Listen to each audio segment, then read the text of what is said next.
Today is our second day of investigating Chan. And I was reading about a story Shifu told us. When he was young, he was called Filio Sung Bai because his family name was Bai. And he took a vow to stay at his mother's grave for 3 years and cultivate. 今天是我们的禅修第2天。我在看师父的那个传记里边讲到，因为师父姓白，讲到他在他母亲墓前那个守墓。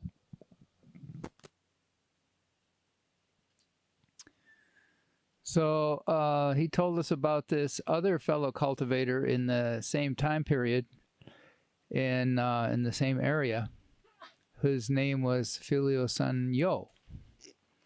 And this Filio Sun Yo, before he became a cultivator, he was a bandit. He used to steal from people. And one day he got caught and he got a pretty severe beating. And he was quite sick from it.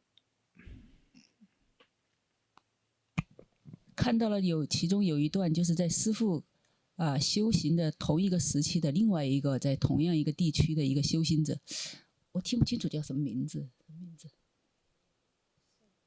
这个人叫圣友，这个人呢，他偷盗，没修行之前他偷盗，而且的话，有一次被人抓到以后，把他打了一顿。So this former bandit, really suffered for several weeks, and the results of his beating were not getting healed. So he made a vow that if he can get better within 1 or 2 weeks, he'll for sure turn over a new leaf, change his ways. And he's going to make a vow to go sit at his parents' grave and cultivate and become a cultivator. 他被打了一顿以后呢，就没有好，一直没有好，而且的话非常痛苦。这个时候呢，他就发了一个愿，就说如果他好了，他就一定到他的母亲那个墓上去守墓，重新做人。So within a week, he was fully recovered. So he said, I've got to make good on my vow. So he went to Dharma Master Heng Lai, who was a very renowned Dharma Master at that time. He was supreme in the precepts, and he had spiritual penetrations, and asked him, Filio Sun Yo, his name was Yo, he asked him if he could become his disciple, and that he wanted to cultivate filial respect. And Dharma Master Heng Lai granted his request and gave him the name of Filio Sun Yo. 我有点名字听不太清楚，就是说这个人，结果果然1个星期以后就满了他的愿，他的病就好了。好了以后呢，他就跑到那个庙里，那个一个和尚那儿去，就是说求皈依，然后这个和尚也就接受了他，然后皈依以后，他的名字叫什么友啊？ So he started cultivating, and in a short period of time, he started getting karmic obstructions by a dragon who had wrapped himself around his waist and burned him, caused him great discomfort. So Dharma Master Heng Lai saw what was happening and transformed the dragon. He converted the dragon to become his Dharma protector instead of afflicting him. So he crossed over the dragon and said, you now can be his Dharma protector. So the dragon became Filio Sun Yo's Dharma protector.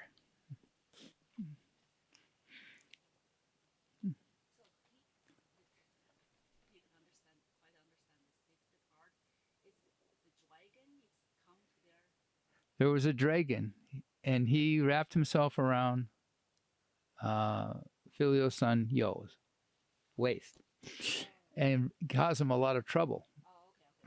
这时候有一条龙的话哈，一下就跑到这个刚刚皈依的这个圣友这个身上，一下就盘在他的腰上，盘在他腰上以后呢，就 cause 了很多 trouble。这个时候他的师父的话就出面以后的话，就降服了这条龙。本身这个龙是跟着他师父的，后来他降服了这条龙以后呢，就变成这个就是这个圣友的那个护法。So filial son Yo continued to cultivate for a long period of time. But during that time period, there were these heavy storms, rain came in that area and flooded many crop fields. So people were suffering quite a bit because they couldn't grow anything and the rains wouldn't stop. So filial son Yo said, okay, I make a vow that if the heavens will stop raining and let the crops grow, I will offer up some of my flesh to the heavens. 然后呢，他在修行的过程中，这个时候呢，就发生了一件事情，就是他周围的话都发生那个天灾，就是干旱，水旱，发生水旱、水灾，到处都那个洪水覆盖了那个庄稼。这个时候他就发了一个愿，就说如果能够下雨停止下来的话，他将用他的肉供天，他身上的就是自己的肉啊，去祭天。So after a short period of time, the rain stopped and the clouds cleared out and there was sun everywhere. So he fulfilled his vow. He cut off a piece of his flesh, and the Shifu never told us what part. He just said he did, and offered it up to the heavenly gods, I guess. And so everybody in the village heard about this, and they flocked to this Dharma Master filial son Yo's hut, his maopang, and bowed to him. 这个时候他发完愿以后呢，很快这个雨就停止下了。停止下雨以后呢，这个时候他真的就割下他身上的一块肉去祭天。但是呢，来法师说师父没有告诉他们，就是说他用身上的哪一块肉割下来的。然后这个时候他的茅棚的话就名声大噪啊。周围很多人就跑来，就是向他礼拜，就是向他叩头。Shifu said that during this time he was a teenager and he himself was sitting at his mother's grave doing filial cultivation. And one day the two of them met, and Dharma Master filial son Yo was in his 20s, and Shifu was he was a teenager.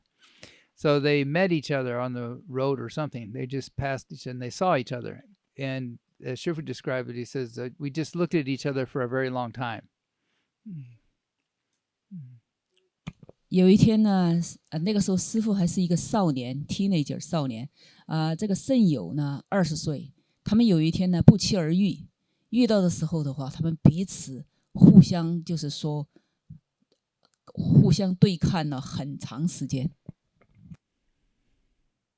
So finally, filial son Yo looked at him and goes, "Who are you?" And Shifu goes, "Well, you should know who you are, but I don't know who I am." 然后最后这个圣友开口了，这打了一下机锋哈。圣友就说：“你是谁？”师父说。你知不知道你是谁？我不知道我是谁。That's a very Chan answer. 这是一个非常的那个禅宗的这种回答，就是他们彼此打的是机锋。Because they had both attained a certain degree of enlightenment, and they could see that in each other. 因为他们彼此都在一定的程度上开了悟的，所以他们可以互相看到对方。And finally, Shifu said to him, "Where are you going?" And filial son Yo says, "I'm not going anywhere." 然后的话，师父就问了他一句：“你去哪儿？”然后僧侣就说：“我哪里也不去。” And as Shifu explained it, he says one of the 10 names of the Buddha is Tathagata, which means thus come one. And which means in the Vajra Sutra they talk about the thus come one neither comes nor does he go. 师父后来解释说，就说如来的话是就说是十方如来最后归一，所以说的话，这个在这个经典里边最后也是谈到这个，就是说万法归一。Yet he comes and he goes constantly. 来去常住。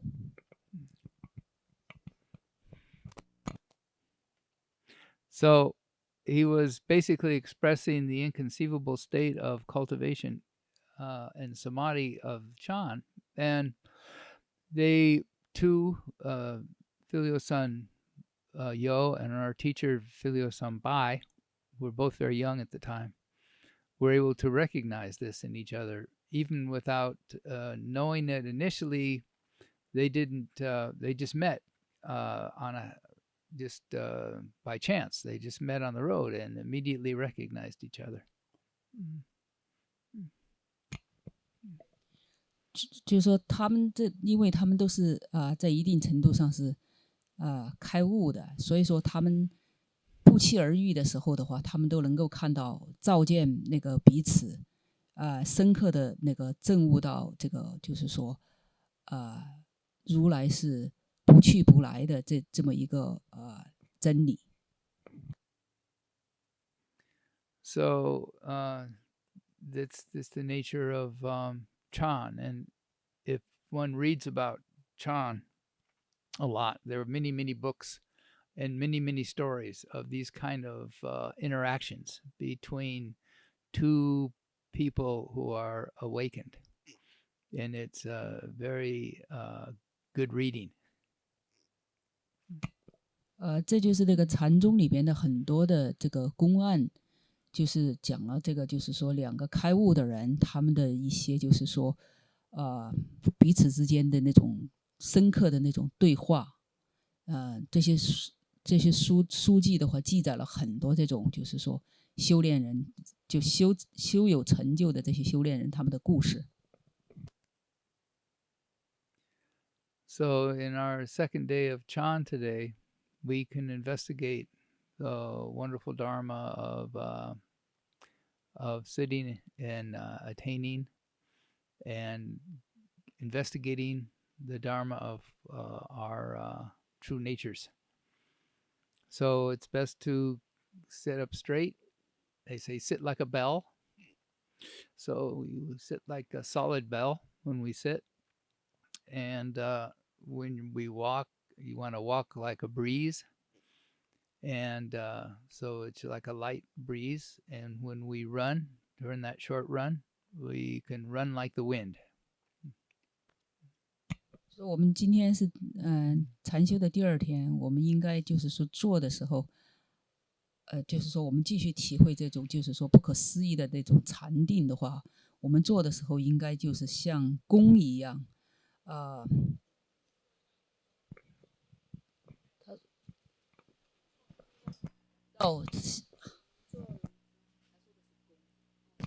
bow， yeah， 然后行走快的时候就像风一样。Now, in the past, at Gold Mountain Monastery in San Francisco, it was a 3-story. It used to be a mattress factory. We converted it to a temple. And there have been times when we had done our Chan sessions on the 3rd floor rather than the Buddha hall, which was on the 1st floor. Sometimes we do the Chan sessions on the 3rd floor. 在过去很早的时候，在旧金山，我们在那个佛教讲堂，我们在3楼 ，third floor 哈。Yes, third floor. 三楼打坐And now we were right down in what's called the Mission District of San Francisco. And back in those days, there was a very noisy place, and there were projects right across the street. It's kind of a low-income projects right across the street from us. A lot of crime, a lot of noise, a lot of yelling, sirens, all kinds of stuff. So it was quite a challenge. 那个地区呢是一个那个比较低收入的地区，外面很喧闹，而且很多就是说犯罪啊，这些事情，而且就说那个时候坐在那个地方是比较挑战自我的。So people would complain to Shifu, "Oh, Shifu, there's so much noise. It's really hard to cultivate. You can't do Chan." And Shifu goes, "Oh," he says, "a good cultivator can cultivate anywhere. You shouldn't be attached to noise. Let it come in one ear and go out the other ear. Don't pay attention to it. Don't grasp onto it, and don't try to shut it out." 然后呢，有些修炼人就开始就是比较 complain， 就对师父就说：“哦，不行，我根本没办法入境啊，外面太闹了。”然后师父就告诉他们说：“作为真正一个禅修者的话，不应该就是可以在任何环境下修炼，不要就是说去执着外面的声音，声音从左边耳朵进，右边耳朵出，就不要管它就行了。” And so he told us, "Open up all the windows. Let the sound come in." He says, "Don't be afraid of sound." He says, "Guan Yin is a sound here. He listens to the sounds of the world all the time." 然后师父反而叫大家把前面的那个窗户打开，让声音进来。就观世音菩萨的话，可以听十方的声音，就是不要害怕声音，就让他们进来，他们进来就让他们进来。And he says, when the sound comes into your ears, if you hear a car or a truck or a horn or a siren, just let it come in your ear. Don't try to fight it off. Don't try to subdue it or make it go away. Just let it come in. Don't attach to it. Don't dwell on it. Just let it come in and go out.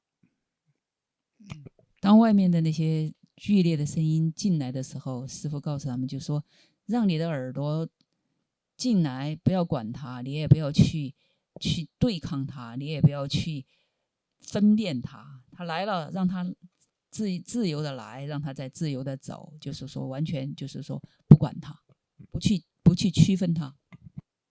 And here at Snow Mountain, we don't have a lot of noise. We have a train occasionally, and occasionally you can hear a car, and you can hear the trees rustling, and you can hear the birds. 在这个雪山寺的话，我们没有那种喧嚣的声音，只有偶尔的话有火车路过的声音，更多的你听到的是风声、水声和那个鸟的声音。So we can say up here we have all the gods and spirits. Shifu said this area has many gods living up here, and all kinds of spirits. You got river spirits, tree spirits, mountain spirits. They're all up here. They like to hang out in the mountains. 反而是这里有很多，就是说就是 spiritual 怎么翻译啊？就是说很多神，就是神灵，他们在这里修炼，有树神，有河神，还有山神，他们都喜欢聚到这里。And if you're in harmony with yourself, all the spirits will sing with you. 如果你自己是和谐的，那么这些神们的话，他们都会和你和谐在一起。Yeah. So we're pretty fortunate here regarding noise. 和那种就是喧闹的那种街头的那个时候那个声音相比的话，我们在这里是非常幸运的，因为我们有非常好的这些就是声音在这里。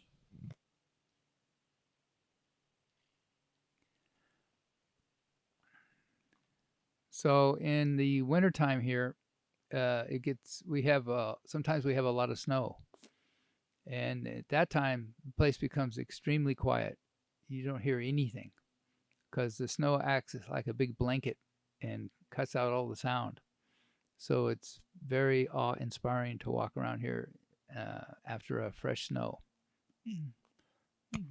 在冬天的时候的话，这里下过雪之后的话，整个那个雪呢，就把这个声音的所有的声音，大自然的声音都屏蔽住了，就像一个大被子一样，把这个声音屏蔽住了。这个时候的话，你那个非常喜欢，就是说在这个外面走走路，享受这种宁静。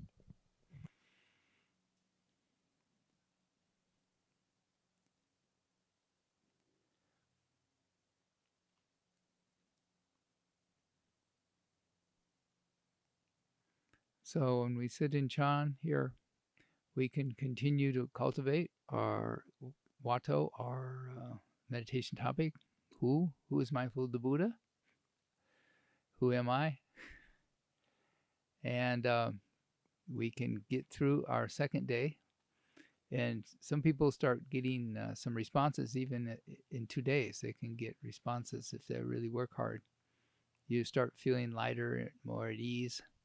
When you look up and see the moon, it's a lot clearer, and there's not so much false thinking around it. 在我们的第二天的话，希望大家继续的，就是说，参禅，然后比如说一些话头，我是谁，谁在念佛等等这些话头。尽管才第二天，但是有些人的话，他们已经有一些感应，就是 responding 一些感应。那么的话，感觉到自己的身体变轻了啊，等等等等等等。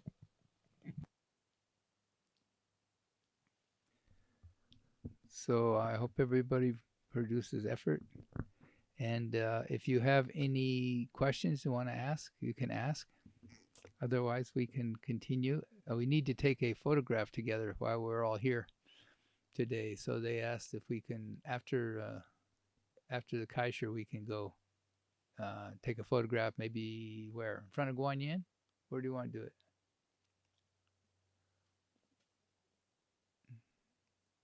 Where? Guanyin? Okay. 希望大家继续努力，然后的话继续参禅，然后呢，今天那个开示结束以后呢，希望大家都在这里的时候，一起在那个观音的那个像前，大家留一个影。大家有什么问题的话，可以这个时候提出。